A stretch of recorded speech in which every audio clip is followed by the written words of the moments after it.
What's up guys, Magmara here, back out again with a tutorial. Today we're going to be doing a sort of flumey future bass drop that sounds a bit like this.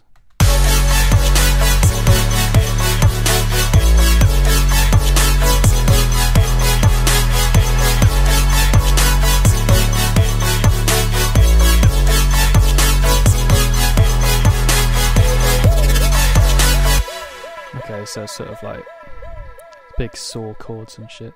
So I'll start off with the saw chords. It's a massive patch and a machine sound. So the massive patch is basically just a saw, I think. So yeah, it's a saw wave with a square pitch down 12. Ignore the filter, there's no filter. With a chorus effect, diminished expansion, just a boost on the high end. Start of our gates on. Tiny bit of pitch cut off with 2 unisono, pan position all the way out to get it really wide, a bit of bright noise. That's that, I think. Now the actual sort of waviness is coming from an auto pan, which is on phase full. So instead of going from left to right, it's just the volume going up and down with the amount all the way up and a bit of offset, so it actually starts and it's in time. And then the chords is just the F sharp to the D, with a sort of going up with a melody in the chords.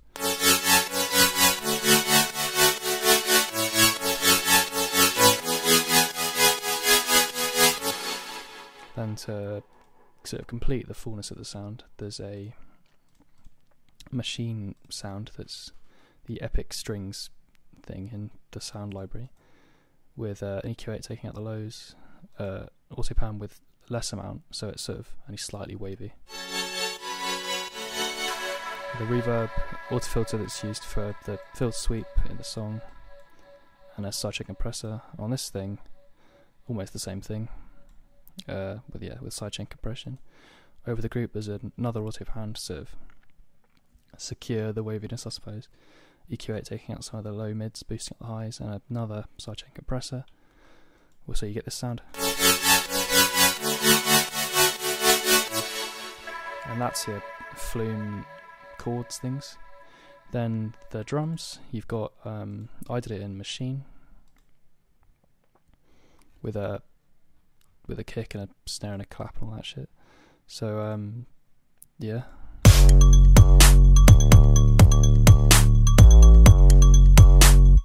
The actual AOA I did in a separate thing in Massive, playing the bass line. I overdrived it, saturated it, compressed it, took out some of the low things because it was peaking too high on my speakers.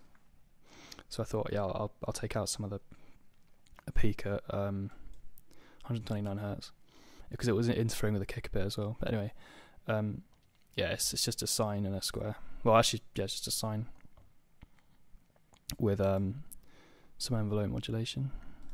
So yeah, there's that.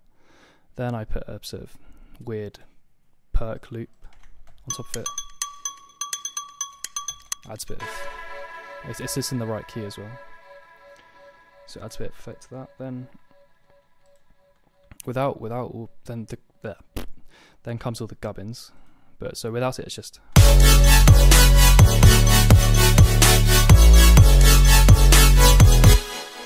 But then I put a load of atmosphere in as well, so there's sort of weird stuff like. And then this I made by getting a loop, cutting out a tiny section of it, repeating it, and adding loads of delay and reverb. So if I take off these, it's just. So it's just a cut of a loop that's repeated over. I took out this particular peak because it was bothering me, I suppose. But yeah, took out all the lows, compressed it a bit, sidechained it. Yeah, and then there's this guitar loop that I cut up and gated because it had a sort of final distortion on it. Just cut it up so there wasn't a constant sort of in the background. To cut the low end again, boosted the high end, reverbed it, and compressed it. Then hit. This was a thing where I this particular sort of was where I got the first note of this without the auto pan. I whacked a load of reverb on it, then sort of froze the track like that, and then flattened it so it was bounced it to audio, and then just took the reverb tail, so you get a sort of airy version of whatever it was, and this is a technique called reverse reverb in build-ups, and I just left it normally and just whacked it at the beginning of every bar or 2 bars to sort of carry on the thing throughout the song, throughout the drop, and then during the build-up there is a reverse reverb like this.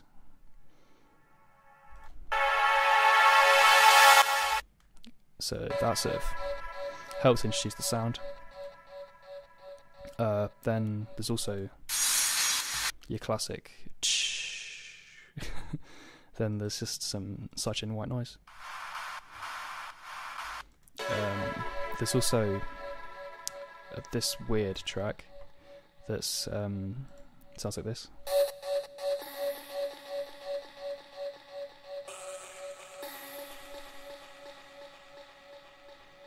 Adds a bit of sort of weird texture, I suppose, but no, it makes it sound nicer. And then before each sort of main hit of the F sharp, there's a thing that's a tone below, which sounds like, so you end up with like a sort of, it just sort of sets up for the main hit again, makes it more impactful. And the second half of the drop, I bring in an arpeggio on Synth Master.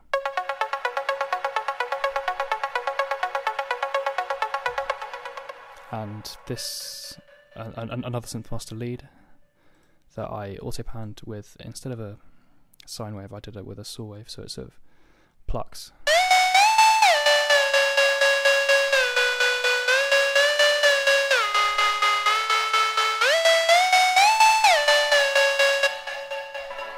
And on a sort of melody above the chords that sounds like this.